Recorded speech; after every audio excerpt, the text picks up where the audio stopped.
Welcome to Talking to Teachers, or for short, T-Cubed. I'm Tanish Rastogi alongside Joshua Zeisloft. In this podcast, we will introduce you to different teachers and hopefully get to know them better as people on the way.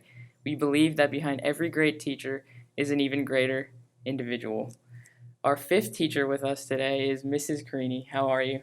I'm all right. How are you? I'm doing well. Good. By your room number, it says Mrs. Creany, and she told me that that's actually your Miss. maiden name. It So is. Yeah, I don't use my married name. Creany is my maiden name, and so it should be Ms. But my school ID says Mrs. My door sign says Mrs. It's fine. yeah, it's not annoying. It isn't anymore. No. It's been 9 years. I'm used to it. So you've been here for 9 years. I've been here for 11 years. 11 Oh, wow. years. Mm-hmm. Holy crap. Mm-hmm. Wow. That's what I think sometimes. What got you into teaching then? I've been thinking about this, and I honestly don't have an answer for that. It's a terrible non-answer, but when I went to college, I didn't know what I wanted to do, just sort of general liberal arts. And I double majored in English and art history. And people would say, "Oh, are you going to teach?" And I would say, "No. Like, why would you come to that conclusion?" I guess it was a logical conclusion, but I didn't know that. And senior year approached, and I didn't know what I was going to do. And a fair number of my friends were in the same boat and were just like, "Well, I guess I'll go to law school." And I wasn't ready for that either. So I took a year off and worked and thought about what I wanted to do. And by September, I had decided that I did want to teach after all. And I don't know when that switch flipped, but it did. And so I spent that year researching grad school, studying for the GREs, taking the GREs, interviewing, doing all that kind of stuff. So I picked sort of the school that felt right for me, and then, got my master's and then went into education. So was Peters Township a natural choice because you grew up in this area? I'm from sort of Altoona, Johnstown Okay. area. So I actually had never heard of Peters before. I was working at a school in Latrobe, a school for kids in placement. Okay. And it was such a different experience, but it was really great. And I was on our website, it's PA Educator, and I had been interviewing, but not really thinking about leaving, just kind of, you just want to keep an interview shape, if that makes sense. You kind of keep yourself sharp so that when a really good opening is pops up, you're ready for it. And I interviewed here, didn't even know where Peters was, couldn't find it on a map, and got the offer that night, and was actually not ready to leave my previous school. And I told the person who hired me that. I said, "Oh, I'm going to have to think about this." And they were very surprised to hear that. And ultimately I did come here because it was a great opportunity, but it wasn't anything that I had planned on. I just honestly just stumbled on the posting. And it was at a time when I'm kind of available this week. It was the summertime, and it just all kind of fell into place. And that was, I want to say 07, 08 is when I started here. Yeah. But I had started my teaching career in Rhode Island after I finished grad school there, and then taught there for 3 years, and then came back home and taught in a couple of different places before I wound up here. I mean, it's so interesting to hear about people. There's a lot of kids who are like kind of undecided on what they're doing, and it's kind of good to see that there's a success story from something that started out that way. I definitely wasn't one of those kids with the chalkboard and the classroom with all the stuffed animals. That was never me, ever. I frankly didn't get along with people who were like that. So it was just kind of something I fell into. Yeah. Yeah, and I can't pinpoint when I went, yeah, that makes sense, but it happened. But I think one of the things that kind of drew me to it, when I was doing my art history study, one of the summers I was an intern with the Met. I was at one of their museums, sort of way, way, way uptown, called the Cloisters in Fort Tryon Park in New York. So for the summer, we would do tours for groups of kids in different summer camps throughout the city. And it's the first time I ever did something quite like that. And I think that maybe planted something, that it was, I am profoundly uncomfortable speaking in front of people. So God knows why I do this, but I really enjoyed those tours because you had such interesting kids and they were interested in art, and it was really cool to bring them together. And that's kind of the thing that I enjoy the most, I think, about it. It's just kind of meeting different people and just getting to know cool, interesting minds and seeing how they work. because it's a cool process to watch people, even as seniors. You guys come to me fairly fully formed, but just to watch you, like, you're ready to leave now. You are you're done. You're hatched. Like, just it's cool to see you guys get ready to take those next steps. Do you teach mainly seniors or All seniors? All seniors. Yeah, and that was a progression too. In my first teaching job, I taught 8, 9, and 10, Mm-hmm. and then I taught 9 and 10, and then I taught 9, 10, 11, and then 10, 11, and that was all within one school with everything kind of shuffled around. And then when I came here, I did 10 and 12, 10 and 11, and then 10 and 12, and then just 12. I finally got it narrowed down. And every time I taught, I liked the oldest group that I was with better. And so when I had 8, 9, 10, I thought, oh, I belong in 10th grade. This is it. And then when it was 10, 11, I went, no, actually, I think I belong in 11. And I think it's just that age. And like I said, just that seeing you come in as a high school kid and seeing you leave as a college kid is amazing. Every year, it doesn't get old. Mm. Some things get really old. I mean, it's very repetitive, and what we do, it's like, oh God, I have to teach Heart of Darkness again. But seeing that transformation is very cool for me. I mean, I think for me at least, I don't know if you share this sentiment, but I think that the books that we've read this year have been like the ones that have actually been the most interesting, or like the most, kind of stick with me the most out of anything we've read in high school or even in school ever. Like, it's just, like, I feel like we never really got a chance to sink our teeth into something that's kind of like a little bit more in depth and has like a little bit more deeper meaning to it than what's initially there. Mm-hmm. Like Lord of the Flies, like, I love that book. Like, I read that thing like front to back in like 2 days just because I loved it so much. Like, I was really invested in it. And like, we never really had anything like that. So I think that's probably why you see that kind of growth through the year, because even though we're seniors at this point and we're like, whatever, we're done. Like, reading something like that is just kind of like impactful. I'd say, like, it's interesting. I honestly think all the novels, all the plays that we've read this year have been that way for me, because this is the first time where I can look back on my entire year of English and recall all the ones we've read. Yeah, really. That's new for me. Honestly, I'll go for straight up memory. That's fine. You can remember the titles. And a lot of underclassmen have asked me, juniors, they're like, should I take AP Literature? And my answer has always been yes, because this is the first year that I've learned in school how to read a book. Mm-hmm. Which is, it's really weird for me to say, but when I think about it, it's true. Yeah. Well, and all the way through that to Lord of the Flies, about just like basic human nature is dark. Very dark. And it's, with Lord of the Flies now, it's the one that I do with all my kids. And I have, half academic and half AP, and we both, that's one area of overlap. And so every year that I've been here, so 11 years, I've taught this book, and I teach more and more seniors as my time here has gone on. So I have read that book. I don't even know how many times. It gets a little nutty sometimes because I always read chapter 9 aloud. I always read the end aloud. And I honestly think that if I thought hard enough, I could probably recite it verbatim.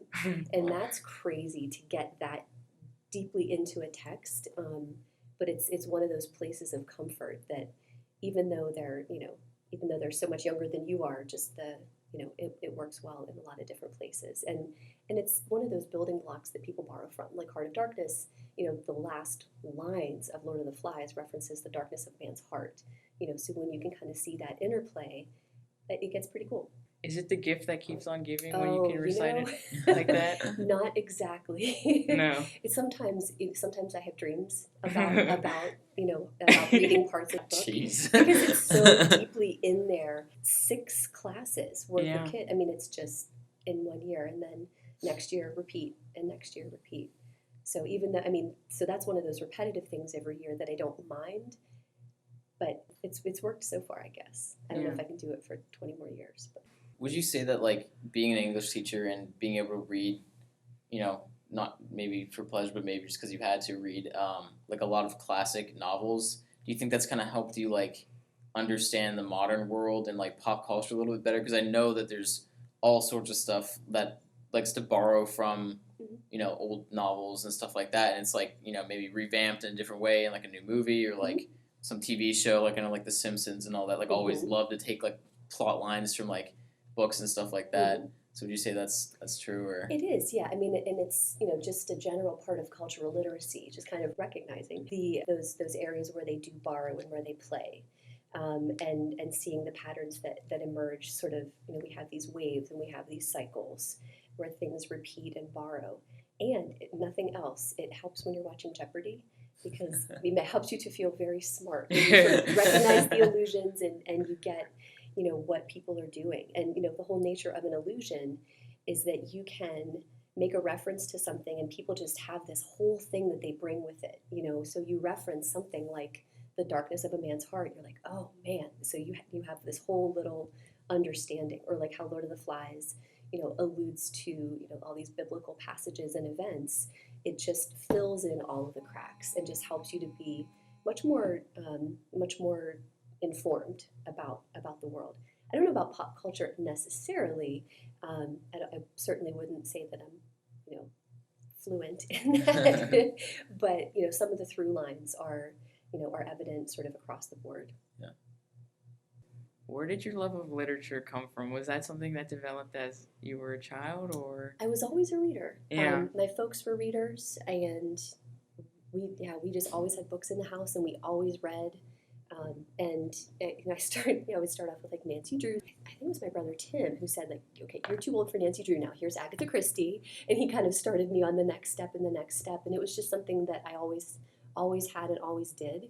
My parents modeled it, and both of my older brothers were readers as well and still are. So it's when you grow up with it, it's just like breathing. It's just part of it. And there are some things, Miss Gilroy always loads up a couple of tote bags for me in the beginning of the summer so that I have my reading material, and she knows I like a good murdery book. Very bloody, very gory. I mean, not like gruesome, but I like sort of mysteries and things like that. And she gets, that's sort of my sweet spot right there, like that kind of stuff. But she gives me a lot of interesting stuff and new stuff that's coming in, stuff that I didn't think I would like at all, certain fantasy stuff that's not really my thing, but really interesting nonetheless. Yeah. So it's been a cool experience. And then, my son is just finishing kindergarten and he's learning how to read too. And we've read to him since he was months old. Every night you read a book together. And it's amazing to watch him learn how to do it. I don't know how to teach people how to read. I don't know what the skills are. I don't know how they do it. I don't know how they approach it. I just know that I like it. And so now it's cool because he can actually read to my daughter, which is an awesome sort of outsourcing. Like, they love to spend time together, and he needs to practice, and she's not going to know if he messes up. So it's cool. Sort of one of the ironies of doing what I do is that I have no time to read during the year at all. And then I have to reread the same books that are frankly not my choice. You get the curriculum. The curriculum is set by not me. You kind of fight, as the years go on, you fight sort of your battles to get new things in. So a couple years ago, Poisonwood, I think 2.5, 3 years ago, we finally got Poisonwood in. Yeah. And it's just, just a more modern book. It draws on all the themes, it builds nicely on Heart of Darkness, but it's not easy. It's a whole process, and then you also have to take stuff out. So there's only so much time, so you have to decide what goes bye, and that's a hard decision as well. But in the summers, that's my time.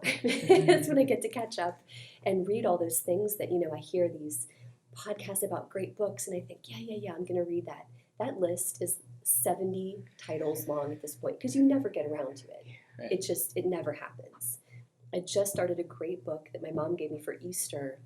I just started it about a week ago, and I'm in love. I just absolutely love this book so far. It's called A Gentleman in Moscow, and it's fantastic. So I can't it's those sort of 10 minutes at night before I fall asleep. those are my minutes, and then I have to, figure out the next day, okay, at what point did I fall asleep? Okay, I have to go back a couple of pages. So it's a really slow process. But in the summertime, when my daughter's snoozing, I'll catch up. And then in the evenings as well, just sitting on the porch.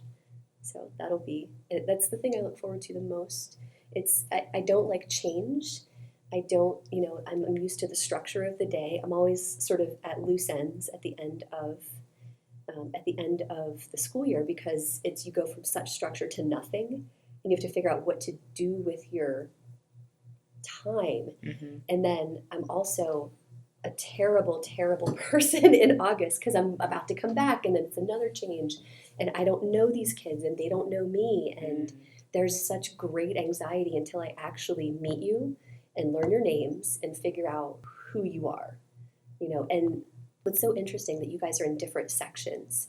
Tanish gets first thing in the morning me, and you get end of the day me, and that's so different. They are, if you switch sections, you might not recognize the same it's just different, and the energy of the class is different, and we feed on the energy of the class as well. So it's a totally different beast to be there, sort of bright and early, and coffee's fresh and everything like that, as opposed to, okay, 2 more, I can do it, I know that I have it in me, I can do it. So it's, even if I have the same sort of, right, these are the 5 major points that I need to point out about this book or this chapter or this character, it's a totally different thing. And if I would film one class and the next, they would just be radically different. The timing, the pacing, the transitions, everything. It's smoother by the time it gets to 8th period, but I might have lost some of the peripheral stuff that occurs to me the first time I'm talking about it. Yeah. Because I've taught certain things for so long, like Lord of the Flies. It's like, did I say that part already? I have to kind of have that questioning, like, did I say this? Forgive me if I'm repeating myself, but this is a point that you need to hear. Does it get old when, because in my period, it's kind of dead quiet.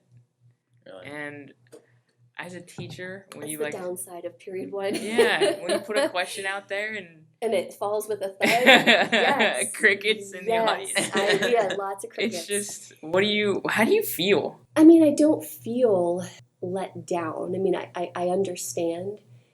Sort of biologically speaking, as teenagers, you don't get enough sleep. Yeah. High school starts way too early. Yeah. And we know this, and it'll never change.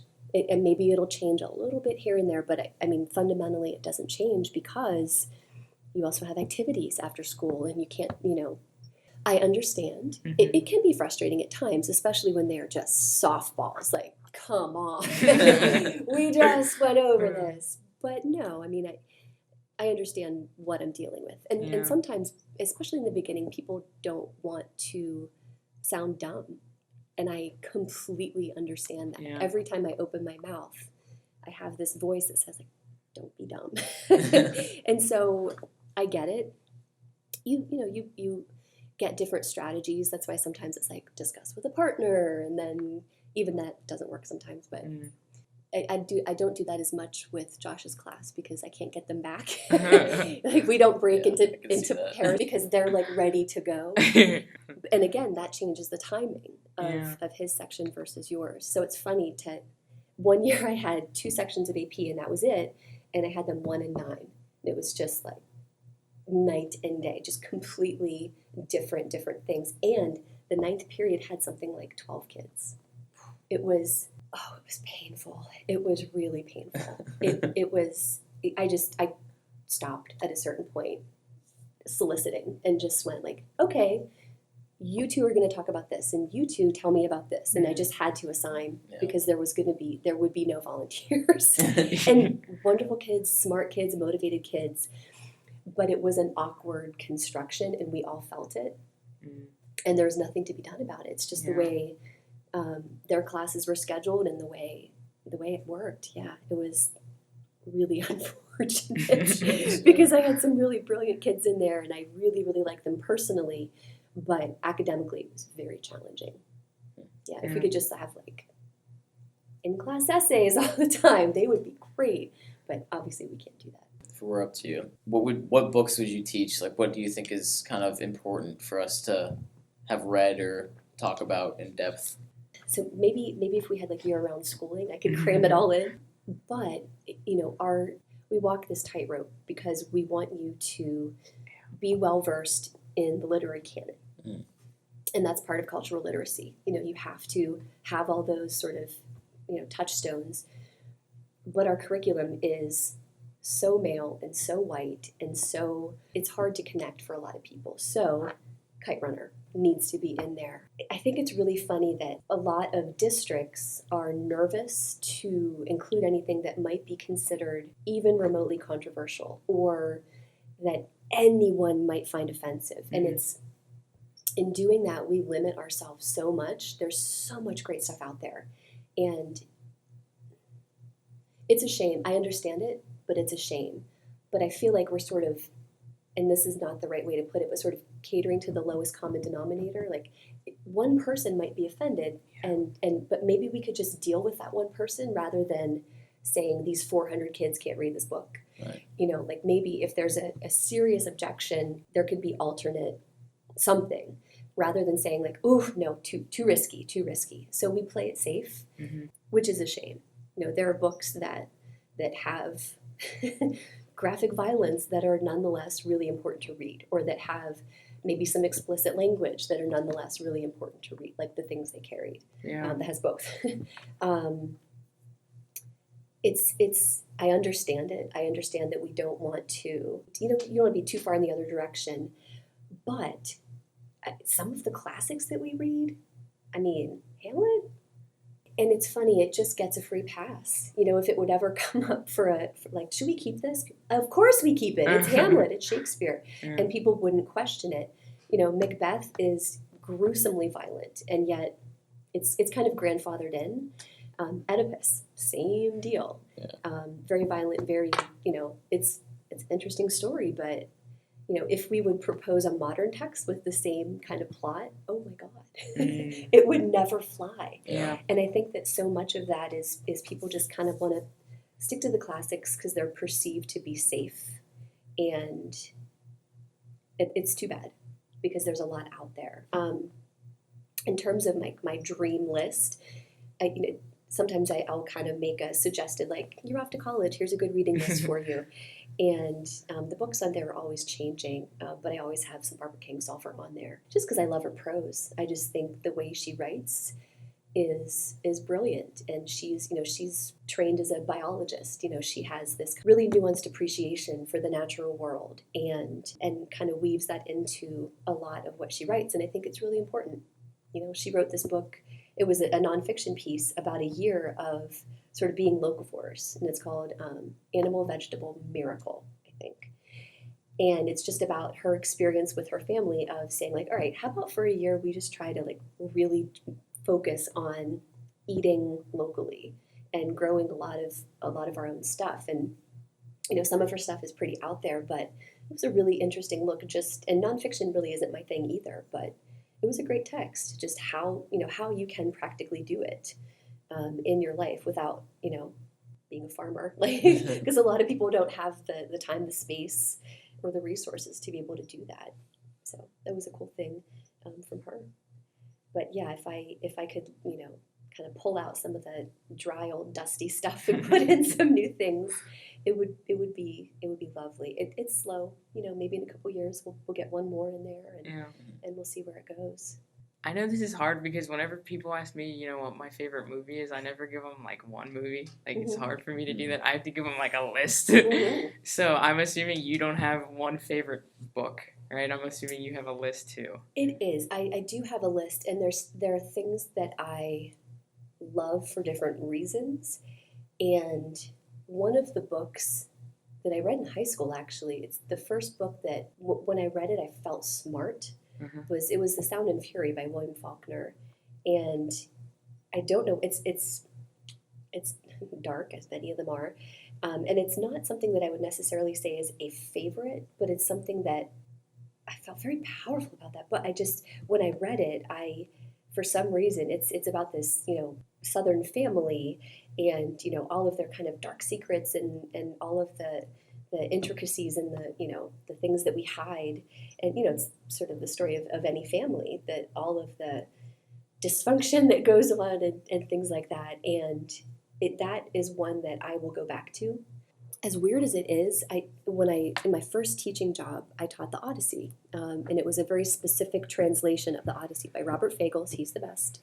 No offense to the others, but that's one of those desert island books, and I haven't reread it in years. But if I were stranded on a desert island, I would probably want something as substantive as that to kind of keep coming back to, and that was another, my first teaching position, and I didn't know I was 22 or whatever, didn't know what I was doing, honestly, just winging it.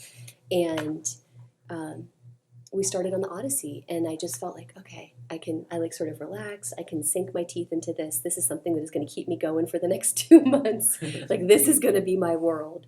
And so I really sort of immersed myself in it.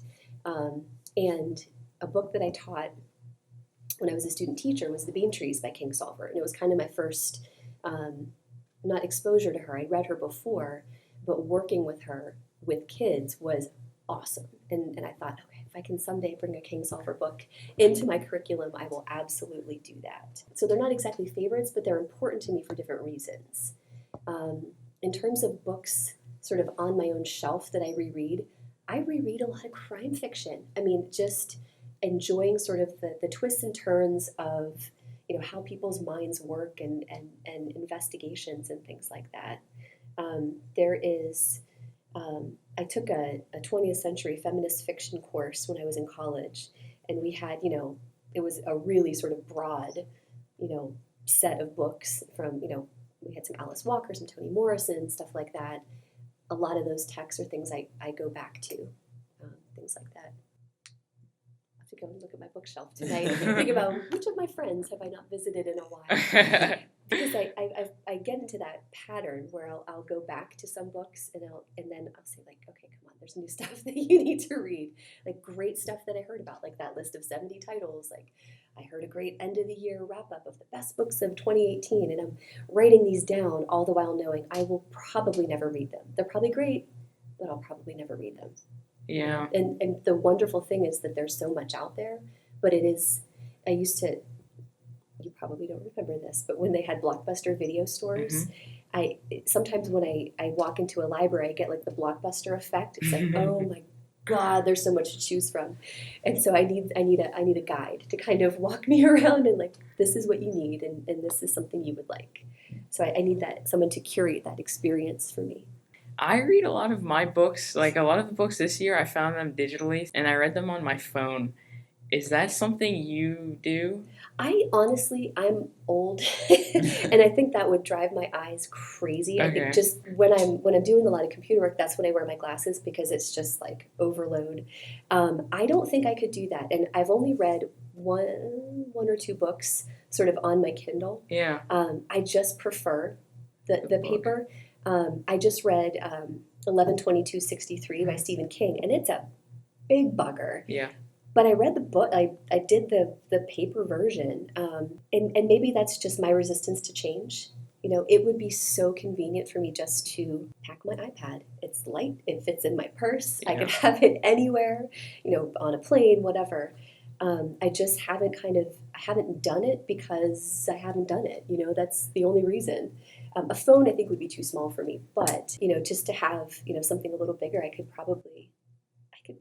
Grandma could change her ways, I suppose, for that one thing. I mean, just for the convenience of having 70 books on your iPad, like loaded up and ready to go, that are readily available from, the Peters Library or the, Pittsburgh public libraries.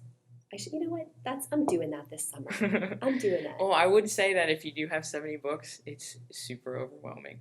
Yeah, that's true. Because you look at the whole thing and you're like, that's just too big for me. Yeah, that is true. You take them piece by piece. Yeah, just do one by one. That would be my advice. Yeah, it's definitely interesting though, because like I agree with you. Like I think that there's something special about having like the physical book. Like I remember like every like book that I was like super into, like the action of literally turning the page when you like cannot wait to see what is on the other side of it. It's like there's just something special about that. And you just kind of don't get that. But like even with like textbooks at school, like I have never used an online textbook. Like I will lug my full textbook to and from school if I have to, just so I can use it at home. Because I just enjoy like having the actual thing there and being able to write right next to it or whatever. And like I think that's something that can't be lost either, because there's a lot of things that, like, there's an insane number of books out there, over like thousands and thousands of years, and like not all that's going to become digital at some point. And even if it is, it would just be too much to read on iPhone or something like that. But like, it's definitely cool. Like, it's cool to think that you're talking about movies and stuff.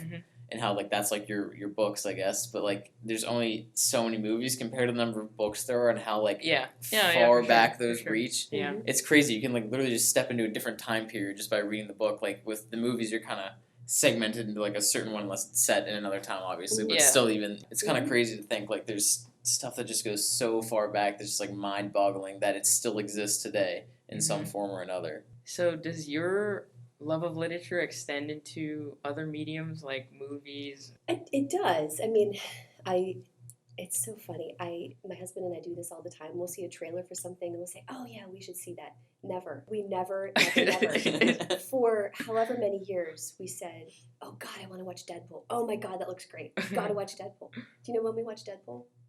Saturday. As in a couple of days ago. And I said to him Saturday morning, "Babe, I really want to watch Deadpool." He's like, "What?" I'm like, "I don't know. It came to me. I just want to watch the movie because it's anytime we see a reference to it, hilarious." And I said, "Tonight's the night." And he said, "Yeah, sure it is." We actually watched an entire movie from beginning to end. Neither of us fell asleep. And we were so proud of ourselves afterwards. I was like, I don't even know what to do with myself. I'm like, we should watch another one because it just doesn't happen. It's one of those. We will go to a movie maybe once a year when we have a sitter and we can do a whole thing. And we sit there and watch the trailers, and I'll lean over and he goes, "Don't say it. We're never going to watch this movie." I'm like, "Right, but we should, right? That looks really good. That would be so." And he's like, "No, it's not going to happen." And we both know full well it's not going to happen. We have the best of intentions. So I love going to movies, and I've started to take Beckett to movies, like the kids ones. Pixar. And Pixar. Do you imagine? Well, obviously you did grow up with Pixar. I grew up with Bambi, very different. I mean, great. I thought they were great, but just I am trying to sort of see it through his eyes and just the absolute magic he can witness, and just it's incredible. So we had all the Nemo and stuff like that, and to actually go to a theater with him is such an event that he's he's so excited. We the popcorn and the drinks and everything, and the big seats and the dark theater. He just goes crazy, and it's so much fun to kind of guide him through it. Oh my gosh!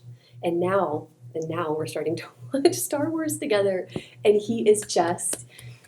I mean, so I'm indoctrinating him just a little bit. Yeah, a little bit. I sort of steered him in that direction. Oh, look, here's a cool T-shirt. And we finally have watched 4, 5, and 6. And so he's seen, the original 3.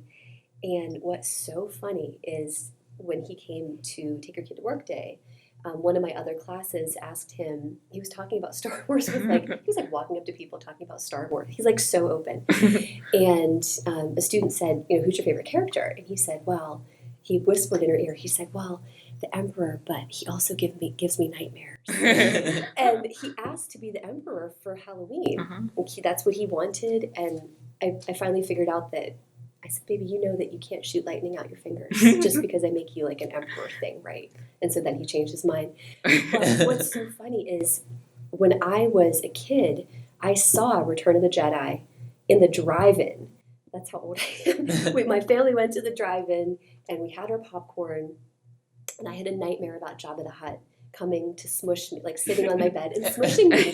And it was so traumatic for me. And I realized I did that to him with the Emperor. Yeah. He loves it, but he's terrified of the Emperor, and he can't stop talking about it.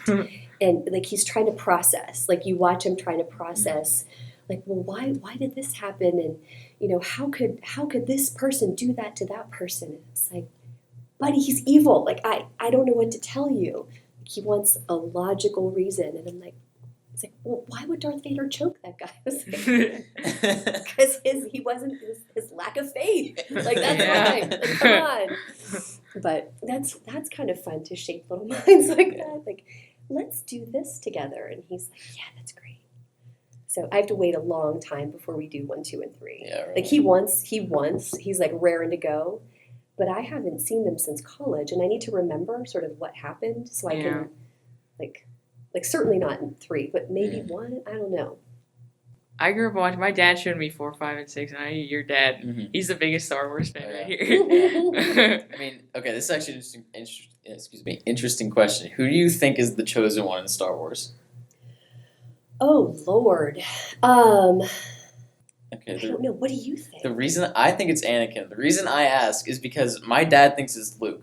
Okay. And my uncles think it's Luke. Anyone who grew up with those movies, with the original 3, think it's Luke. Yeah. Anyone who grew up with the original trilogy thinks it's Anakin. Like, my brother and I are, like, think it's Anakin for sure. Mm-hmm. And it's just so weird because, like, when my dad was younger and was seeing the movies and stuff, like, he had all, like, the, original trilogy toys and would always be, his brothers would be, like, Luke and all the main characters, Han and all that. And then, like, my brother and I, when we were little and we got toys and stuff, we'd be Obi-Wan and Anakin.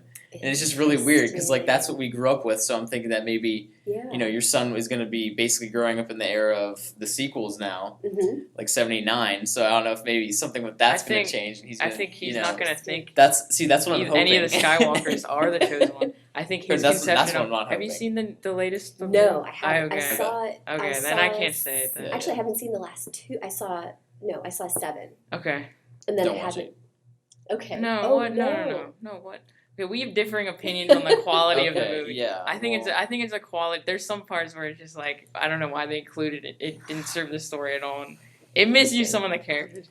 I mean, but I think that the answer to the question, who is the chosen one, will be very different after you watch episode 8.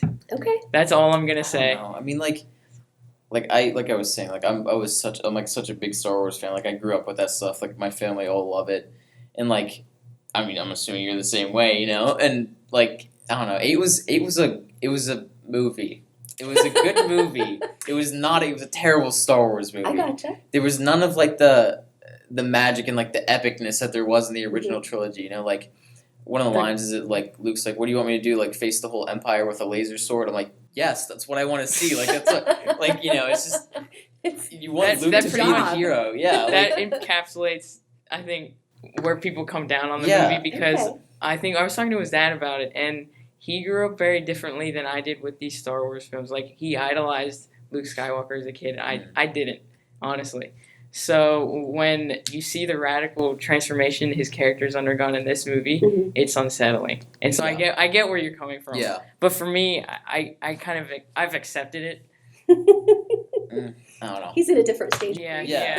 No, That's exactly what it is. You're still in denial. I mean, I'm hoping episode 9 will kind of reinvigorate it for me and kind of wrap it all up, which I'd be fine with. Like if I can just say, that middle movie wasn't that good, but it helped tie in the story or whatever. But I mean, it's always cool that like you're showing your son movies and stuff, and like that was something that like my dad and I did too. Like couple years ago, like my dad showed me like Alien and Aliens and like Terminator and like all the classic like 80s movies, and that was so much fun. Like I love those movies so much. Like that's like the good stuff, like the stuff they're still rebooting today. Yeah, like there's like a new Predator movie coming out, like that Terminator one came out like 2 years ago or something. Like those are really good movies, and like showing that to your kids and stuff is cool. And that's what we're gonna be able to do with like Marvel. Like I'm imagining like showing my kids like we got to do all 22 Marvel movies. Sit down. Lord, that was it was when I finally thought like he was at an age for the movies for 4, 5, and 6. I was really excited about it. I did jump the gun a little bit, but he was excited. So, but I have 2 older brothers. I'm the youngest, and so I would kind of get a lot of their like whatever they were into because I was too little for the, I wasn't born for the first, Star Wars movie, and I just kind of jumped into the franchise when I was like 4 or 5 or whatever. But they had all the figures. Like we had, the R2-D2 and the, everything like that I would play with, and then they would cast them off, and then they were mine. Finally, like, once they were like broken and junk and they didn't want them anymore. But I remember the first time my oldest brother showed me the Predator movie. Oh my God. I don't think I slept for a week. Like when he took off his mask, I was like, oh my God. It's like the stuff of nightmares. But it was so well done. And I mean, maybe not with modern eyes, but just the Yeah, story of it, just, and Jesse Ventura, I mean, you know, Mhm. you can't not love that. It was Yeah. that was a really, really awesome experience. The fact that it can even invoke that kind of reaction to it is something special. You know, like Yeah. even though like you are like terrified of it at the time, like looking Mhm. back, you're like, that's so cool that you're like able to do that. Mhm. And like us looking back on like episode 4 and stuff, like I remember like watching early Star Wars movies, like the original trilogy when I was younger, and I'm like, I had seen like the first 3, and I'm like, why does this look weird? Like, why does this not look as good? Why is My it dad's all like, because that's a fuzzy? model. Like, this is something that actually exists. Yeah. Everything there was filmed with like a green screen in the Yep. background. Yeah. Which is so weird. And like nowadays, like you look at like set photos from like Endgame and stuff, and like most of the actors aren't even wearing a costume. Like Yeah. Tom Holland, who does Spider-Man's wearing like a motion capture suit, and that's it. It's just this gray thing with dots on it. It's so weird. Like it's weird to think about. Like Yeah. you look at that movie, and you're like, they're actually there. Like they're all wearing this stuff, and it's become so good at this Yeah. point. Yeah. It's so crazy to watch, and like you're just so in the movie. Like it was that last one, Endgame was 3 hours long, Right. and it felt like a half hour. Like it was just, Wow. I was just so into it that It's whole time. because we've seen 21 movies Mhm. up to this point. It spanned, I guess, the last 10 years of our lives, and Mhm. we followed it all the way till this point. Mhm. And so this was it really was the end game. It was the culmination of all these storylines, all these character arcs in this one film. So they needed 3 hours to tell this massive story, but it was amazing to see it all happen in front of your eyes. Yeah, it's Did cool. you guys do the first weekend? That's probably why everybody Yeah. wanted to do. That's probably Yeah. why it had such a massive opening weekend. Yeah. It's so special for your generation to have had that. I mean, 22, 21. It's crazy. That's nuts. It is crazy. Yeah. But yeah, that is sort of a lifetime of entertainment for when you're a parent and you can shape those little minds. Yeah. Like start them young and work your way through those. Yeah. I think if I ever do have kids, I think I won't show them Marvel movies at first. I'm going to show them Pixar films. Mhm. Because as a kid, I've talked to my dad about it. He doesn't quite remember the first movie he ever showed me, but I'm pretty sure it was Finding Nemo because he said that was the first movie he ever took me to the theater to watch. Mhm. And I remember watching Finding Nemo as a kid, and the first scene, I'd watched it once, never watched it again. That movie gave me Wow. nightmares. Oh. Do you remember the Barracuda thing? Yeah, when Yeah. Marlin's wife gets, Yeah. and then he finds Nemo with like a crack in the egg. Yeah. Yeah, I never watched that scene when I was a kid. It Really? gave me nightmares. It gave me nightmares. It is pretty terrifying. That's Because weird to it's think just about. silent. And then Yeah. you see the Barracuda just right there, and it's Mhm. huge. It's crazy. Yeah, that's Yeah. I mean, you Disney's don't really always think got to of kill the parents. Yeah. One of them, or maybe both. that. Yeah, and then I watch that movie now, and I see the story of like a father going across the ocean to find his son, and I see that from the point of view of a parent instead of the point of view of like a kid watching a good movie, Mhm. and it's crazy, like how much depth Pixar movies have. They're Yeah. the best animated movies by far, Oh yeah. and it's so cool how both kids and adults can understand them. Mhm. That's the And I coolest part. love to watch them. It's Yeah. it's not sort of, oh God, this again. Yeah. I look forward to it. Yeah. Yeah. Yeah. There's real artistry there. It is. Yeah, There is. I never really I'll watch them when they come out, Mhm. but I never like go to see them or anything. Like Frozen like annoyed the crap out of me. I've never Like- seen it yet. I'm not rushing to. Yeah, Yeah. don't. Yeah, I mean, it's a good movie, I guess, but like, I guess it's just because like everyone was into it or whatever. But like, the one recently that I was like, this is actually a good movie was that Moana movie. Mm. Interesting. Like, I thought that movie was so well done. Mhm. Like, it was like something completely different that they had like never really done before, and it like the story arc and everything was just really really good, and it kind of like restored my faith in it. I'm like, yeah, these movies are actually very well done. Like, there's a lot of people putting a lot of time into this stuff, and Yeah. they know what they're doing. Like, they've been doing it for a long time. It's cool though, but that's definitely a good one there. My son went to a birthday party a couple weeks ago, and they were watching Moana. Yeah. And I've never seen it, but I know the whole plot now because he talked about it for days and days. And then, Mama, this is what happened. And I was just, and like he's following me around, like brushing my teeth. He's telling me about like they steal her heart or something. Is that a thing? Yeah. Okay. And he's breaking down the whole plot for me. And I'm putting him to bed. I'm going, yeah, that's right, buddy. Next morning, comes into my room. And then, Mom, it's resumed. I thought maybe I would have a reset. No, it's right up where we left off. That's awesome. So I've not personally seen it, but I've experienced it. And he just loved it. Yeah. So, Yeah. and it's funny, I think some of the earlier movies are so gendered. It's like, oh, that's a girl's movie or a boy. But I think the way they're doing them now, there's such cross appeal, and it's not. And maybe that's why Frozen is. It was maybe sort of marketed toward that I never princess, considered that. the princess population, as opposed to just people watching Nemo, or something like that. Right. I mean, that's really cool though, to like see a kid growing up and like seeing all this stuff for the first time. It's like you're seeing it again for the first time. Completely. I mean, just it's so funny that I'm he's K and I'm 12, and just watching his school year and sort of the cycles of my school year as well. And it's having him in a school is crazy. I didn't really realize, I think, the trust that parents have to have in a school and teachers. And there are times when I want to like kick down the door and say, what do you mean this happened? And I need to say, okay, bring it back. Like, your parents trust their kids, to your care, and you should do the same. But it's really, I think it's given me a different perspective on both sides of it. Yeah. That, I understand parent concerns and always have, but it's just different now. Yeah. I want to just like peek in his window. It's like, is he behaving? Is he talking to other kids?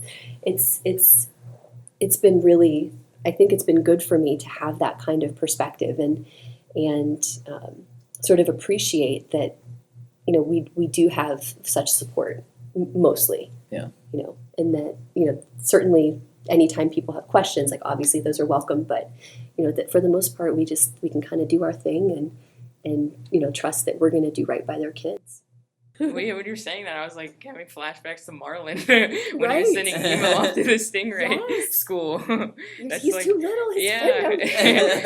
Dad, I really want to go to school. What about next year? Yeah. I guess you don't really get to experience that until you are experiencing it. I guess it's kind of crazy. Yeah, I mean, from my perspective, it's just like just go to school and it's just what you do. Yeah, it's just what you do. Yeah. Every time, this will certainly lessen, I'm sure, but sort of every time your kids walk out of your house, you're just like, come back. Sometimes you're like, don't come back for a while, but, just watching people get older and growing up is really difficult for parents. We're proud of you, and we can't wait to see where you're going to go and how you're going to change the world. But it's just sort of every separation is bittersweet. The fact that, okay, we can take off the training wheels. That's great. It's such a relief. It's such a step. But like, oh, you're not going to need me as much anymore. And so I can't imagine how your parents are feeling about you guys going off to college. I can't even begin to wrap my head around that. Yeah. I never thought about how hard it must have been for my parents to kind of say goodbye to each of us, and for me to go, oh, I'm just going to go live in Italy for a year. See, it didn't occur to me like, oh, this might be difficult for them, because they were just so supportive and just said, yeah, great, off you go. Yeah. I remember when I was like younger, and I used to like go outside in the neighborhood and play or whatever, and like my mom, like sometimes I'd like forget to like call her when I like went up the street or something, and she would like get upset. She's like, why didn't you like tell me where you are? And I was like, what the heck, like why do I have to tell you where I am all the time? Yeah. And like now being older and like looking back, I'm like, I can't even imagine as a parent just being like, I don't know where my kid is. Like you literally just have control. Like you need to control over their life all the time, because like they're your responsibility, and like it's a lot more than, especially nowadays. Like things are always getting scarier and stuff, and it's it's hard to kind of give up that kind of control. Like say you're on your own now. Like I hope we taught enough to you that you can kind of figure things out.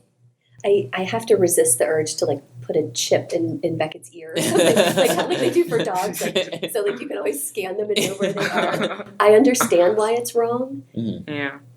But I'm still thinking of wouldn't it be great if I could do that? Yeah. Because it's not just about trusting your kid, it's about trusting the world. Right. And if this year has taught us anything, there's darkness inside man's heart, like humans are awful. Yeah. And you have to trust the rest of the world to treat your kid with kindness and respect. And most of them won't. Yeah. It's a happy That's thought. true. true. That makes the truth, though, right? They want to have Willie's viewpoint of the world. Yeah, Lord. that guy's in a hole. See where it got him, right? Yeah, but I would say like with phones and everything, I know some kids who are constantly monitored, like their location and Yeah. everything. And I mean, I want to just think like your generation and you specifically, you ended up great. You know, like I know it's hard to have that longer big picture viewpoint, but I mean you just gotta think like I'm a good person. Hopefully I still got my children. Everything's gonna be okay. Yeah, every year I think, and because I deal with kids, and I see kids that sort of blow off school or goof off in school or just act like jerks or what, and that they're certainly in the minority, but I come down so hard on my son if I think he's not paying attention, or if he's not following directions, or not being respectful or something like that. And I mean, you have hope, you have trust, you have all those things, Yeah. but you see where it leads too. Mm-hmm. I also early in my career worked with kids in placement, kids in the juvenile justice system, and it's like, oh man, dumb mistakes can lead you down a really, really dangerous path. And Yeah. it's something that sort of marks you forever. And there's only faith only gets you so far. If you have the wrong friends or make the wrong choices, forget it. With when you're a kid, you just act dumb. Yeah. That's just how it is. But like, It's just I think that responsibility kind of makes you say, okay, like it's time to get serious, or like at least more serious, and like kind of realize that like you were saying, like those things do lead to a path that you don't want to go down. Right. And I'd say like literally every kid, even adults, that you could say like, did you act dumb when you were a kid? Yeah, of course. Like everyone does it, Mm-hmm. but it's just responsibility and stuff like that when you realize okay, it's time to get serious. I think that was like probably 8th grade, 9th grade for me. Probably more like 8th grade, because we started like coming up to the high school and stuff, and I was Yeah. like, oh, okay, like this is the big leagues. Like you gotta like this is where you really start like preparing for college and stuff, and where it actually matters. Yeah. And at that point, like it doesn't make you like, I want to say like boring almost, not like it's just like kind of curbs your insanity almost. You know what I mean? Just a little shift in perspective. Yeah, exactly. When you start to see you pull back a little bit and see a little more of the big picture, and you say, oh, okay, I should really rein that in. Yeah. Yeah. My brother graduated when I was in 4th grade from high school, so I remember at that time I was thinking like, I'm gonna have to do that in a couple of years. Mm-hmm. But now I'm here, and it's such a weird feeling, like to look back on everything that's happened. And as a teacher, you kind of have this cool responsibility that you get to touch us all in some way in our last year of school. Like when you teach, do you ever have any like advice or like parting words that you try to give us? Well, I mean, I do. I think it would be individual for each person. I mean, that it's such a mom thing to say, but making good decisions is so important. But no, I think at this point, the cool thing about where you are now is that you don't need anything else from me. I can't wait to see sort of the fully formed professional adults that you turn into. It's nice to see where you go in the world and sort of hear back. And sometimes it's people are almost unrecognizable when they come back, and that's fantastic. And hopefully if you do ever come back to the school, it'll feel small. It'll feel tight because your world is so big. It's really, really rewarding, especially at the end here where we can just kind of have some fun. We just kind of, we hit the gas for so long, and to just be able to wind down a little bit. Yeah. And because I teach all seniors, I get to do a lot of the stuff with you. I like the picnic and the, graduation stuff, and that's always nice for me as well, to just kind of be able to be a little bit more who I am. Sort of there's a big difference between the school year Miss Creany and summer Alyssa. They are very, very different people. I'll let you guess which one is more fun. But it's she's coming out a little bit. And it's, you try to sort of keep it, and that's just part of my nature, to kind of keep it a little bit more under wraps, but it does. She's peeking out. Yeah. Do you have a list of your favorite movies? Oh, for some reason, I don't know why, I have watched Steel Magnolias and Fried Green Tomatoes like 20 times each.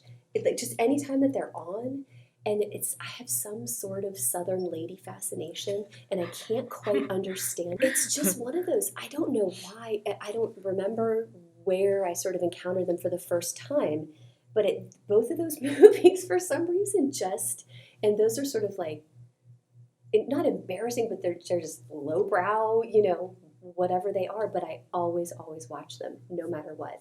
Same is true for my Big Fat Greek Wedding. Don't know why, but I will watch it 100 times. If it were on 100 times, I would watch it 100 times. It's just one of those that just kind of gets me right where I am. And the fourth one, your opinion of me has to be plummeting. But the fourth is Moonstruck with Cher and Nicolas Cage. There is something about that movie that absolutely, completely gets me every time. It's like this big Italian family thing. Yeah. I would never, ever really. have guessed. It's like, I would nothing have thought artsy. you, because from the books we read in class, I No. thought you would have picked like these cerebral, dark or serious type movies. Amelie, that's a great one. If we're gonna go for subtitles, Oh, that's a French movie. fantastic movie. Yeah. But no, Moonstruck, Nicolas Cage, with his old messed up teeth, and Cher with her crazy big hair. Yep. Surprising, to say the Very, least. yeah. This is the fun Miss Creany. I can't bring it into school, but that's that. Those are if I'm watching and my husband walks in, he's just like, I will leave you alone. You Captain. So those are just like, fun, Mhm. just fun movies, Mhm. really. Yeah. Absolutely. Yeah. I'm sure if I thought long and hard, I could think of like, oh, that touched my soul. But no, like just top of my head, Yeah. It's fun. enjoy. It's hard always to do that from the top of your head, Well, it's true, and Yeah. and you'll list four and go, I can't believe I forgot these other Yeah. 8. Yeah. Oh my Yeah. God, if I have this one, I have to mention that one. Yeah, those are the embarrassing ones. One that's always on my list is E.T. Oh yeah, I mean I saw it as a kid. Yeah. And oh man, wow. Yeah. Yeah, that was one of the first that I watched it and just bawled my eyes out, obviously. Mm. And I wasn't expecting that. I think I didn't know enough about the movie going into it. I was at a friend's house and we watched it, and I was just like, what the hell just happened? Like, that was terrible. Like, it was great, but it was also like, oh my God. Yeah. Yeah. I remember in middle school, I think it just hit me. Mm-hmm. That was the first movie where I cried. Mm-hmm. Like, I never cried during movies, and that was the first one where I was like, whoa. Yeah. And I watched it just on repeat. Like, I would watch it one weekend, and then I was like, okay, I want to watch it again. Mhm. My dad was like, what is going on with you? Yeah. He would come home from work, and he'd be like, what are you watching? He's like, oh, E.T., I can hear it. And I watch it now, too. I still love it. And it just makes me feel like a kid. Mhm. Like, when they get on bicycles and they start flying, Yes. it just makes me feel like a kid. And, The Indiana Jones movies do that for me. Yeah. Yeah, because, and again, my age when they came out and having older brothers, like, I was probably too young for them, but they were watching them. And then, I mean, Harrison Ford. Not too sure. Yeah. He's good Yeah. company. Junior. Indy, that was the dog's name. Yeah, that's a common theme I've seen throughout Steven Spielberg's movies, Mhm. especially his old ones, not so much his new films. They all make you feel like a kid. The new Jaws, Jaws, yeah. I saw that a little bit older, and I love that movie too. I think. Yeah. It's a good Terrified movie. me again. The sheriff is one of them, Richard Dreyfuss, and then he's the captain of the ship. Yeah, doesn't he get eaten? Yeah, he does off get the boat, eaten. yeah. He tells this really dramatic story of his experience in World War II. That's what I always think about when I think of that movie. Not exactly the suspense, Interesting. because for us, I don't think it was as pronounced as if you were to see it in 1975 when Yeah. it came out. Yeah. Yeah. But Yeah. that was had never been done, like it's there but you can't see it Yeah. thing was like Mhm. that's like used all over the place now. Yeah, that was a genius, yeah. It's kind of crazy because like we had seen movies like that, Uh-huh. to a certain, probably not like scary movies, but like movies that had that kind of like that aspect of it. Yeah. Mhm. Yeah, it's kind of crazy how that stuff just pops up and then just gets used for years after. Yeah. It's good. If it's good, it works. Yeah. That, just that metaphor of like the underneath, all the stuff that's Yeah, dark and hidden. yeah. Mm. I remember my dad telling me that that movie like made people not want to go to the beaches Absolutely and stuff. correct. Like actually, Absolutely like people were correct. terrified. Yeah. It's so And, funny. you know, biologists got pretty pissed about it because it was like sharks are not like they're not Yeah, vindictive. yeah. They don't have grudges. And it absolutely did impact a generation of people automatically think that, you know, sharks are vindictive, that I mean, and they, you know, tried to sort of, and I think even somebody involved with Jaws, I don't know if it was the person who wrote the book that it was based on, or somebody sort of tried to later not recant but sort of say like, yeah, we went a little far with this, and, you know, just sort of seeing the damage done to, not like we care about the reputations of animals, but just saying like it doesn't really need to be vilified quite so much. Yeah. Like they're dangerous, let's be, you know, aware of that, but Yeah. it doesn't need to be, you know, vilified for a generation, Yeah. which it Stereotyping absolutely sharks. was. Oh my God. And I know we're talking about Steven Spielberg and Richard Dreyfuss' Close Encounters of the Third Kind. I've not seen it. What? Yeah. Holy crap. I have gaps. I've got big gaps. Holy crap. Is that the one with the where they play the piano? Uh-huh. Yeah. Yeah. Yeah. That's a good one. Yeah. I do remember the scene with the piano and the scene with the mashed potatoes. Oh, Those are the only right. things I That's pretty remember. mysterious. Yeah. Yeah. He sees a UFO in the very beginning of the film, and he just becomes obsessed with this image that it brought to his mind. And the whole movie is about how he finds that image in the world, and then some There's like other stuff multiple happens. people Yeah, like, multiple. encounter these aliens, Mhm. and then like one of them's like a painter, and then he was like a Yeah. sculptor or Mhm. something like that. So like they just become obsessed. Like the one guy has like just a whole bunch of paintings of Yep. like this mountain like all over his, you know, his house or whatever. Then they like find this like an actual place and like go there and yeah. It's an Oh, amazing it's story. a good movie. Yeah. Yeah. Yeah. I was thinking of that one in, I think it's called Contact. Have you ever seen that? Oh, Ooh. what's her name? Jodie Foster. Yeah, where they like drop that thing, like the aliens send them like blueprint to make this like machine, and they like drop through it or whatever, and like she encounters the aliens, but like to everyone else watching, it looked like it didn't work. And she's like, "No, it worked, and they like don't believe her." Yeah. Yeah. Yeah. I don't know what those two always like get in my head together for some reason. I think I watched them when they were like one weekend, the weekend after or Yeah, something. But, Yeah. Tied together. yeah, forever. exactly. Yeah. Do you have a sincere like teaching memory or? This is terrible. Oh no. No, it's just awful the way that it happened. Oh. The very, very first day of that, when you're a student teacher, you kind of start slowly and you shadow your cooperating teacher, and then they slowly turn over control to you. And the very, very first day of my student teaching was 9/11. Yeah, and this was in Rhode Island, and we had commuters who worked in the towers. And it was kind of weird because the class, sort of the period before I took over, there was a girl who was called to the office, and it was a good kid. It was weird, you know. It was this good kid. She's called to the office, and it was sort of very mysterious circumstances. And you know, she came back kind of shrugging it off, like, "Oh, that was weird. Like, you know, my dad just wanted to let me know he's okay." She's like, "Whatever." Like, we didn't have cell phones, you know, so he had called the school, and we find out, you know, 30 minutes later, like, oh, it's because a plane hit the building where he works. Like, he worked in the towers, but he wanted to like let her know that he was fine. And so that's that was my first day of teaching. And I mean, we just put on the TVs and just sat there because they're, you know, in Rhode Island it's close enough that there are commuters or people who kind of stay down there during the week and come back. And then they're like, a plane crashed in rural Pennsylvania. And I was like, what? It was just the craziest just timing of things, because I'm up there in my little suit and I've got my handouts and I'm, you know, all ready to go. And then this happens, and then you just learn really quickly how to just cater to the people in front of you. Like, your lesson doesn't matter. Nothing matters. And people just kind of just sort of reeling from that. And what was really interesting is, so you have a cohort of people, like grad students like me, and they're all paired with different people. And to just kind of come together and talk about how the different schools handled it was really interesting. Like, some schools were like, turn off the TVs, go back to instruction. And people were like, how? Like, what do we do? Because nobody knew anything. And everybody was like, obviously freaking out. And like I said, nobody had cell phones, like nobody.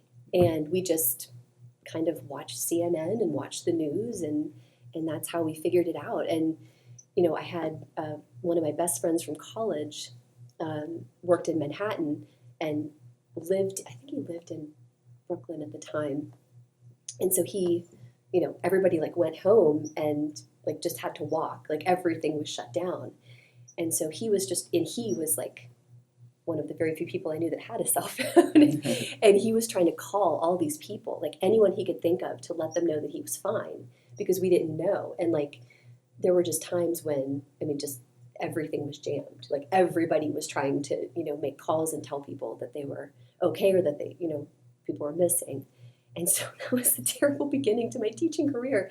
It's the weirdest confluence of events. Yeah. But it did, it taught me an awful lot about what really matters in teaching. And it is absolutely nothing that we do. It's kind of who we are and how we are with people.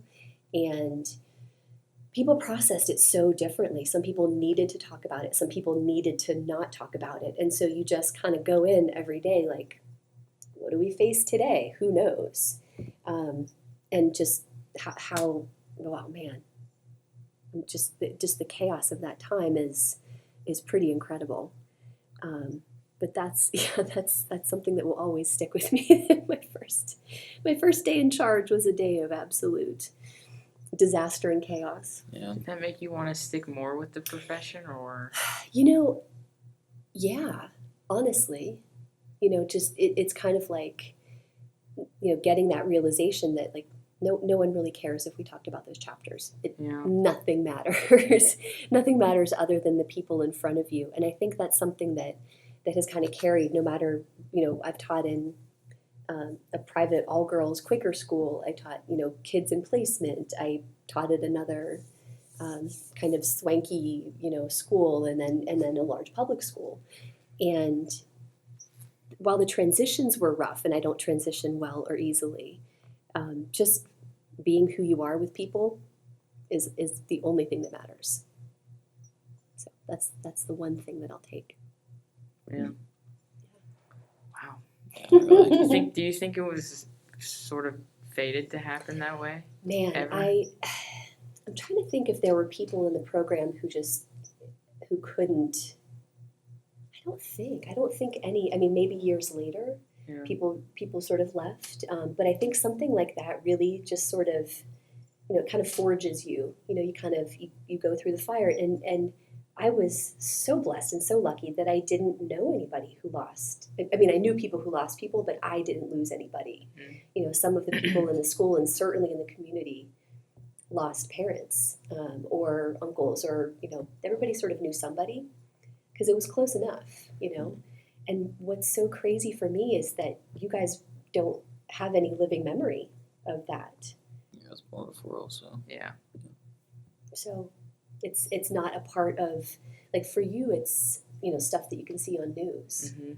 Like that, the moment like that for me was when the Challenger blew up, and we were watching it on television, and then we were just, I think I was in second grade, and it's one of those moments that just kind of gets seared into your brain. Like, we had a snow day, and so everybody was at home and everybody was watching it, and it was just like all these school kids are watching, and then that happens. And that's just kind of one of those. And unfortunately, your generation has so many of those. Like, another awful thing happened today, and how do we deal with that? I think for us, it's not so much like a specific event that we remember. It's just this barrage of terrible things that have happened. Yeah, that my 6-year-old has to practice lockdown drills in his kindergarten. I don't think I ever I had to do remember in 6th grade, we were about to get dismissed, and my teacher walks into the music room, and I was going out, and she was telling the music teacher that, there was a shooting at Sandy Hook. I listened to that unfold, and I was pregnant with my son, but I wasn't a parent yet, and I was like heartbroken, obviously, and just couldn't wrap my head around it. And then when the year anniversary came, and I actually had a kid, And it just changes your chemistry. I mean, honestly, like your brain chemistry is never the same. And I almost couldn't get out of bed. I was wrecked. I was completely destroyed because it was a real thing. Like it's a concept, that children were lost, and then to actually say like, oh my God, this is, like actually thinking through losing somebody, just yeah. And it was, and I cared very deeply about that. Like I was really involved in the news and I followed it, and I was heartbroken as any normal person would be. But the degree, I mean, it was just exponential when they did all of the retrospective stuff the following year. And I just felt like, how did I not drive my car off the road when I heard this news? Because I was driving home, and they're doing all this like breaking coverage. And I was like, oh my gosh, this is terrible.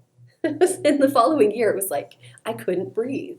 Yeah. I couldn't do anything because of the enormity of that. Oh my God. It just makes it personal, Mhm. I guess. Yeah. I can think about being a parent and having, the loss of a parent. Yeah. Losing somebody like Yeah. that. It was much more fun to talk about movies. I Yeah. mean, yeah. I mean, Duality. Another movie I've seen maybe 40 times, maybe 50 is Pulp Fiction.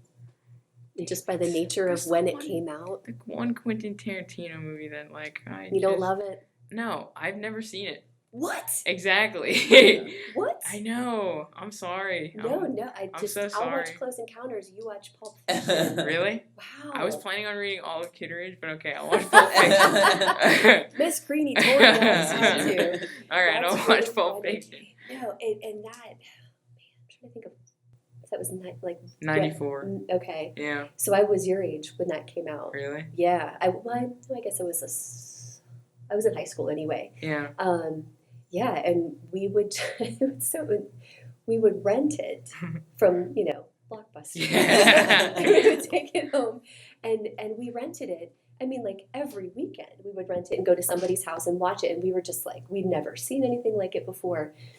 And it wasn't until like the 20th time that someone was like, we should probably just buy this movie. So like we don't have to keep renting the movie, but we kept renting it because we're idiots. And it was just like, pick up some gummy bears and amazing fruits and get your Pulp Fiction and Mountain Dew, and that was your night. On And, VHS, nonetheless, right? Yeah. oh, absolutely on VHS. And, yeah, and every single part of that movie. Oh, Any advice for college that you can give to us? it took me a while to figure out how to manage classes and how to, kind of balance everything. The greatest thing, just like as my roommate put everything together for me, is just listen to yourself when you realize you really like something, even if it doesn't make sense necessarily. See if you can pursue it, even on the side, even as a minor, even as an elective, even as auditing a course. Like, okay, I can't do anything with this, but I really like to talk about these things and think about these things, and that's, I think some people go in like, I'm pre-law and that's what I will do, and they miss out on all these other sort of peripheral experiences. Right. Okay. And so sometimes just a random elective that you take Yeah. is going to end up being sort of the greatest experience. So I think, pushing, with that sort of healthy fear, kind of pushing yourself to do things and experience things that are maybe outside of your comfort zone. Because anytime I did that, I greatly appreciated it. Yeah, I think I can see myself sitting in on classes that I'm not even taking, It's a cool thing to do. Yeah. I was talking to someone the other day saying, if I were independently wealthy and a woman of leisure, I would love to just sort of audit courses and just learn about all the things Yeah. that I don't know. I don't know. I just have these huge gaps in my experience and in my understanding, and it would just be fantastic to just kind of fill it in a little bit. Like Russian history. I don't know. Never. The only Russian history I know is what I learned to teach Crime and Punishment. There are certain things where I dove pretty deep. Anything with Italian art history, like I'm good. Yeah. But all these other peripheral things, yeah, that's my dream, that someday when I make it big in teaching, I'll be able to go back to school, unofficially or officially, whatever. Yeah. I'll be the old person in the back of the room Be learn cool. everything. Man, I hope I'm like you when I'm older. That's the one thing I think that keeps you young is that you still love learning. The more you know, the more you're like, wow, I know nothing. Yeah. Once it's the tip of the iceberg, man. Once you Yeah. really sort of look under there, it's incredible. It's like, okay, well now I'm like down this rabbit hole of things I need to. Okay, well now I need to explore that and learn about that. And yeah, no, it's a great problem to have. That's funny. Yeah, it's the person who thinks they know everything. That's the person you need to give a wide berth. Like, okay, you're already complete in your little world and stay safe and comfortable there. You're fine. But you, both of you, oh my God, I'm so excited for you. This is such a fun part where you get to just kind of kick back and relax and have the summer and get excited for your new life. Yeah, it's also fun to do these because Good. this couldn't have happened at any other point in our high school career. Correct. Because now we have the perspective to go back and connect the dots, I always like to say. I think it's a really cool way to just figure out what you've done so far and then figure out what you can do in the future. Absolutely. Yeah. This has been a good year. I think so too. Yeah. I've really enjoyed my mix of classes. I've enjoyed a lot of individual folks. It's been a tough year in some respects, just dealing with sort of health stuff and sick kid and brain surgery and like right in the middle of the year. That was hard. That was a hard recovery, but I'm feeling better. I'm feeling much better. It's funny. I like brought it up with your class, and then your class's reaction. I was like, okay, I'm not bringing it up in any of my other classes because you guys were like. I think it was also right in the middle of Poisonwood and like the Yeah. really pivotal moment when Ruth Mays. Yeah. So I think it was I could. That's the combination funny of the thing. two. Like, I tried with my first period class to talk about Ruth May's death, and I was Yeah. like, nope, can't do it. By the time I got to your class, I was like, here's your activity. Yeah, I remember that. I was like, you're my guinea pigs, and I'm like, oh, I can do this. It's fine. And so I'd been gone. I'd been gone for 3 days, and I was like kind of hobbling around, and I thought I should probably address like why, that I have this brain aneurysm, and I had surgery, and I'm fine. Probably, but the recovery is really long.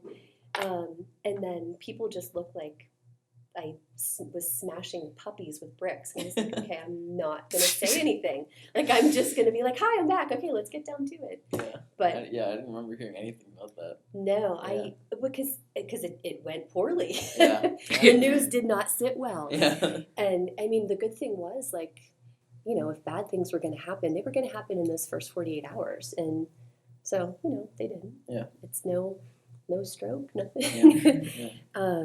But it was really interesting because I closed out the first semester, finalized all the grades, and then that Monday went in for the surgery and was in the hospital for just like 2 days and came home. And then I was like, I'm going to go back on Friday. And my mom's like, are you out of your mind? Stay home. And I was like, no, I really think I'm good.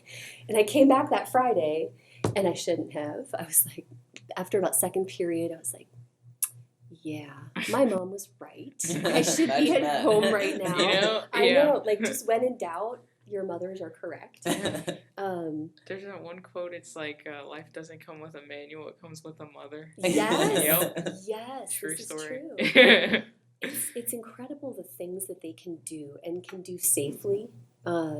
It blows my mind. Yeah. And I had a checkup just a couple weeks ago, and it's still there, but it's stable, and that's the goal. So it's not gonna kapow.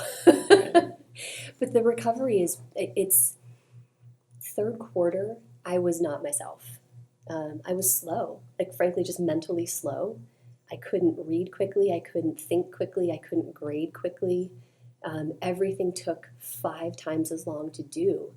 And it's terrifying because it's not like I have a skill, like a manual skill that I can, like, it's just here. And if I lose that, then I'm doing this morbid thing, like, trying to think about how much money I've spent on my education in my life, and like how many years I put into this, and like what if it just all like it's gone, and like the headaches were terrible, and the but they're better. Like it's only been a couple months, and I think it appears to be stable. And the most annoying thing for me is that I bruise, like, because I'm on old person medication so that I don't have a stroke. So I'm on like Plavix, and I'm like all the time. I'm used to it now, I guess. But every once in a while, I'm like, oh man, I look like I just got hit by a truck, and it's like, oh well. Yeah. It's if that's the worst that is coming from it, then I'm okay. But it is like just in terms of vanity, I don't like that. Yeah. But I'm just as I was doing grades last week and grading essays, I was like, I've got a good pace going, and I realized like, oh my god, I think I've got my speed back. I think I've got, it just took a while.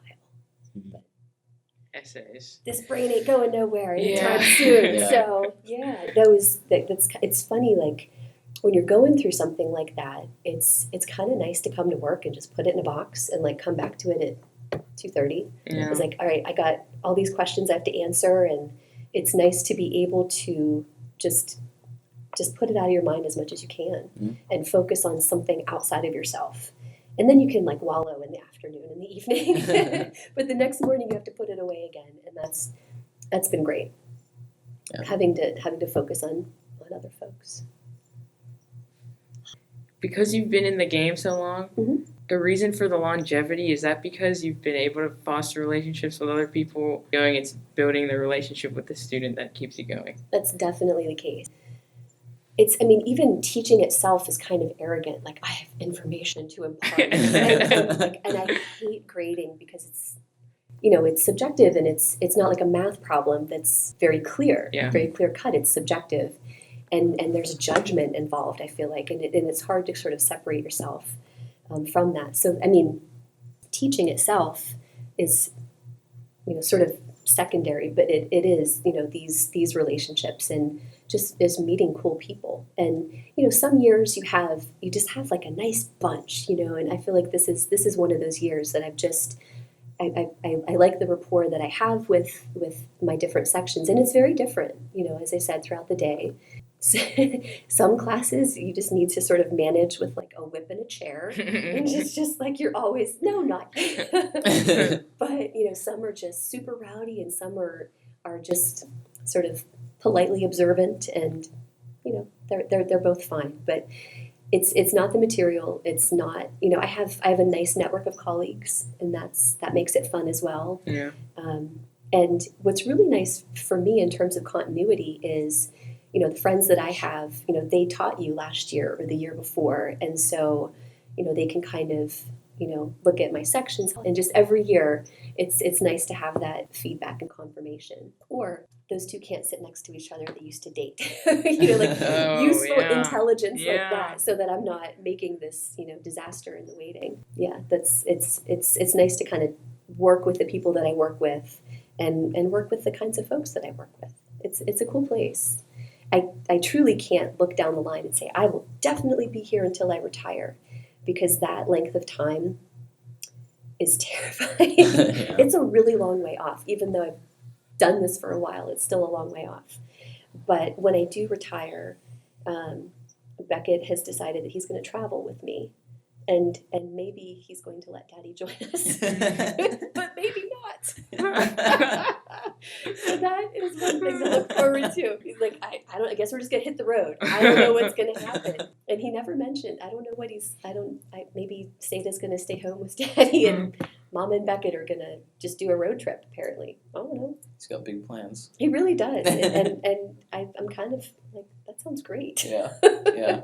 I will take a road trip with you, but we should probably bring everybody. I would think. Yeah.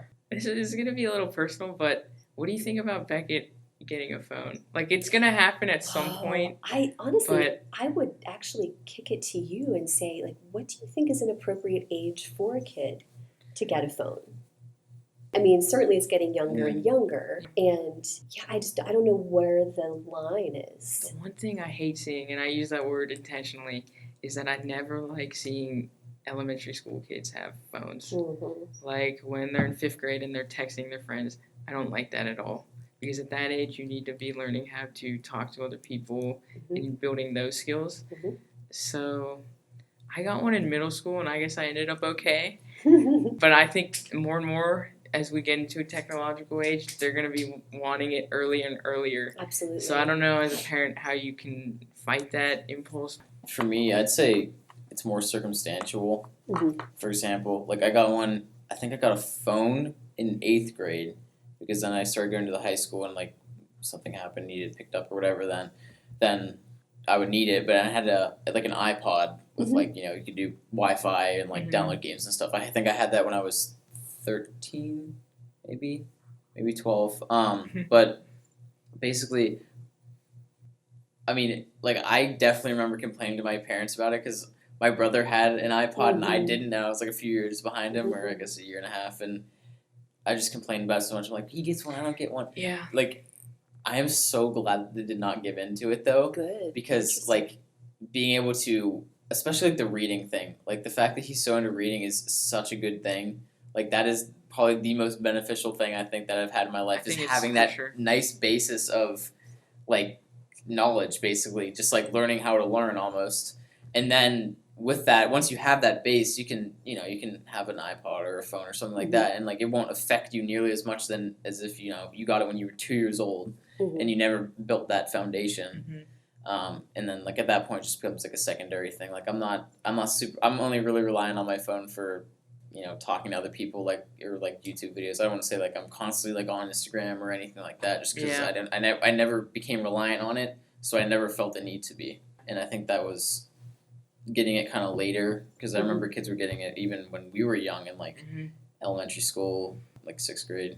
I'd say the longer you could put it Oh, off, the God, better. Yeah. Yeah. And realistically, and this is so unfair to him, I'm going to try to put it off as long as possible for him. Mm-hmm. And I'm sure that his sister will get one at an earlier age than he Yeah. did. I mean, I feel Yeah. like that's just inevitable. As things go that direction, not like 3 years difference, but yeah, got to be able to reach your kid. I think middle school kind of makes sense, but it's so dangerous too, because, oh God, your brains are not ready for everything that grants you access to. Mm-hmm.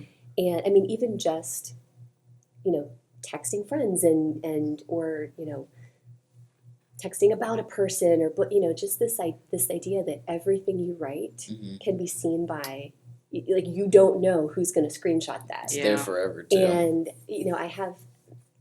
I know folks who are kind of notorious for like sending me screenshots of outside conversations. Whoa, okay. I will know not to put anything in writing with you Yeah. that could, reflect poorly on me later. Yeah. And I'm a grown person. Yeah. And this is a grown person as well. So just the things that will permanently exist for this generation, I thank God we didn't have digital cameras. Thank God we didn't have cell phones. Thank God we didn't have all of those things, because we were dumb and we made dumb choices, but they're not recorded forever. Yeah. They've passed. Yeah. Thank goodness.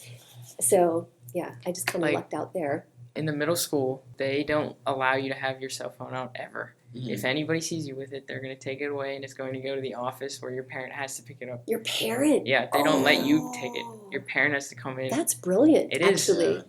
I think they have an obligation to do it at that age, because cell Yeah. phones should not be part of the environment down there. Certainly not. Because No. at that age, you don't have self-control. Like, you're going to want to take it out of your pocket Barely have it at now. any moment. Exactly. Yeah, exactly. I see people who I legitimately think are addicted, that honestly can't put it down. And it's just like, you're wiring your brain now for all of these years to come, and that's what's going to be the focal point is that. Do you think there was like a before and after in teaching with the introduction of cell phones? Absolutely. Yeah. And as with most things, it was a slippery slope. It was, well, we'll kind of loosen this for, bring your own device and it'll be used just for this. And then it just, there was a barrage, and Yeah. it just everything kind of changed from there. Yeah. If I could get, sometimes I think if I could get one of those like signal jammers to have in my classroom, like just for my classroom, just jam everybody's devices. Just that's weird. I don't know. And then just like continue on with my lesson. That would be fantastic. People would be losing their minds. They would lose their minds. That's not an exaggeration, sadly. They really, I mean, Yeah. I have some folks over the years who have just physically can't be parted from it. Yeah. I don't know how do you drive a car? Oh, you drive with a cell phone in your hand, you know? It's kind of weird though. To be honest, all of the times I've ever seen someone driving with like their phone out, it's always been an adult. It's very rare that I see a kid driving and like texting or like something on the phone. It's always adults, which I find kind of strange. Fair. That's fair. Yeah. Which is, I don't know even why that would be, but my dad is notorious for always answering a call, no matter where he is, no matter what's going on, and it's just in him. And I'm the opposite. It's like, do I know you? Okay, I do know you. Do I want to talk? not right now. Why don't you just text me? And I'll do that with like people that I love, but it's just like, oh, I've got something to do right now. Yeah. But my dad is compulsive. He rides bikes, like not motorcycles, but like bling, like a bike. And he'll be in the middle of a 15-mile like on an uphill climb, and I call him and he will answer. It's incredible. No matter what, my dad will answer a call. We're just walking into church. I'm like, oh my God, don't answer your phone. Like what? And so I'm wondering if it's just that all of a sudden we're so connected that we can't not be. Right. Because it is a novelty, like it's a sea change in my lifetime that wasn't the case, and now it is. Mm-hmm. I don't know how when I was in high school we made plans. We met up places, we planned things, we went to parties, we had events, and it was just like, it worked. Like we got there. I don't want to plagiarize a comedian. His name's Aziz Ansari, but he has this one joke where he would call his friend Bill, and he'd be like, Bill, I want to see this movie with you at 8 o'clock. And Bill would be there at 8 o'clock, and I would be there at 8 o'clock. And if Bill wasn't there at 8 o'clock, I would be like, did he die? Where's Bill?